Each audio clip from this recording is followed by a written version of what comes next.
Hi all, it's me Shamina Salim from Tiju's Academy. Today, I'm here with few tips to get a high score in your OET writing subtest.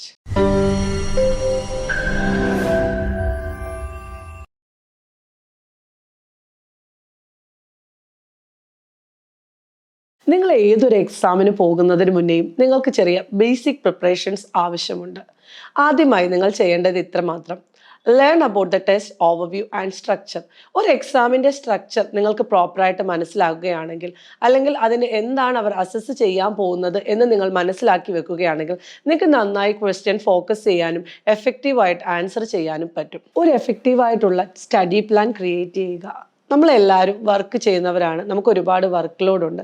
നമുക്കറിയാം, നമുക്ക് വളരെ കുറച്ച് time മാത്രമേ പഠിക്കാൻ കിട്ടത്തുള്ളൂ.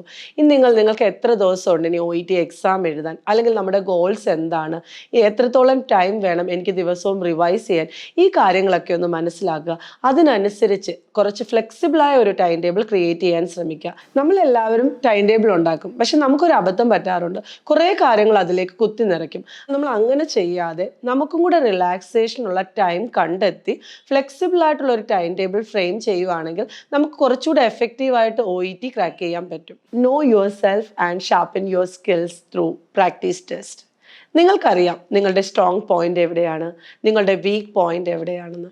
അതുകൊണ്ട് തന്നെ കൂടുതൽ പ്രാക്ടീസ് ടെസ്റ്റുകൾ ചെയ്യുകയാണെങ്കിൽ നിങ്ങളുടെ വീക്ക് പോയിന്റ് കൂടുതൽ അറ്റൻഷൻ കൊടുക്കാൻ സാധിക്കും. ഇങ്ങനെ ഡെയിലി പ്രാക്ടീസ് ചെയ്യുകയാണെങ്കിൽ നിങ്ങളുടെ എക്സാമിനെ ഫുൾ കോൺഫിഡൻസോടുകൂടി നേരിടാൻ നിങ്ങൾക്ക് സാധിക്കും. Tip number 4: review everything. നിങ്ങൾ ഇതുവരെ പ്രാക്ടീസ് ചെയ്തു കഴിഞ്ഞു. ഇനി നിങ്ങൾക്ക് എക്സാമിൻ്റെ വേണ്ടിയിട്ട് ഒന്നും കൂടെ ഒന്ന് ചെക്ക് ചെയ്യാനുള്ള ടൈമാണ്. ഇവിടെ നിങ്ങൾ എല്ലാ മൊഡ്യൂൾസും, നിങ്ങളുടെ ടെസ്റ്റ് സ്ട്രാറ്റജീസ്, നിങ്ങളുടെ OET ആപ്ലിക്കേഷൻ എല്ലാം ഒന്നുകൂടെ ഒന്ന് റീചെക്ക് ചെയ്യാവുന്നതാണ്. എന്തെങ്കിലും ഒരു ഡിഫിക്കൽട്ടി OET ആപ്ലിക്കേഷനുമായിട്ട് ബന്ധപ്പെട്ട് നിങ്ങൾക്ക് ഫീൽ ചെയ്യുകയാണെങ്കിൽ OET ഹെൽപ്പ് ഡെസ്കിനെ കോൺടാക്ട് ചെയ്യാം. ഇനി നിങ്ങളുടെ ടെസ്റ്റിന് വേണ്ടിയിട്ടുള്ള മെറ്റീരിയൽസ്, നിങ്ങളുടെ ഡോക്യുമെൻറ്റ്സ് എല്ലാം ഒന്ന് നേരത്തെ പ്രിപ്പയർ ചെയ്തു വെക്കുക. Last but not the least, rest and relax. പൊതുവെ എല്ലാവർക്കും എക്സാം ടൈമിൽ ഒരു ആങ്സൈറ്റി ഉണ്ടാവാറുള്ളതാണ്. ആ സമയത്ത് പൊതുവെ നമ്മൾ ചെയ്യുന്നത് എന്താണെന്ന് വെച്ചാൽ കൂടുതൽ ഹാർഡ് വർക്ക് ചെയ്യാൻ ശ്രമിക്കും. അങ്ങനെ ചെയ്യുമ്പോൾ നമ്മൾ കൂടുതൽ സ്ട്രെസ് ആൻഡ് സ്ട്രെയിൻ വരുന്നതല്ലാതെ പ്രത്യേകിച്ച് ഒരു യൂസും ഉണ്ടാകില്ല. നിങ്ങൾ അങ്ങനെ ചെയ്യാതെ ഒന്ന് റിലാക്സ് ആയിട്ട് ഇരിക്കാൻ ശ്രമിക്കുക. അതിനുവേണ്ടി നിങ്ങൾക്ക് ഇഷ്ടമുള്ള ആക്ടിവിറ്റീസ്, അത് എന്ത് തന്നെ ആവട്ടെ, നിങ്ങൾക്ക് ഇഷ്ടമുള്ള ഒരു സിനിമ കാണുകയോ അല്ലെങ്കിൽ പാട്ട് കേൾക്കുകയോ അല്ലെങ്കിൽ പെയിൻറ്റിങ് ചെയ്യുകയോ എന്ത് തന്നെയാണെങ്കിലും നിങ്ങൾക്ക് ചെയ്യാം. അങ്ങനെ നിങ്ങൾ ചെയ്യുകയാണെങ്കിൽ നിങ്ങൾ കൂടുതൽ റിലാക്സ് ആവുകയും അതുവഴി നിങ്ങൾ കുറച്ചുകൂടെ കംഫർട്ടായിട്ടിരിക്കുകയും നിങ്ങളുടെ എക്സാം ആങ്സൈറ്റി ഒരു പരിധി വരെ കുറയ്ക്കാനും സഹായിക്കും.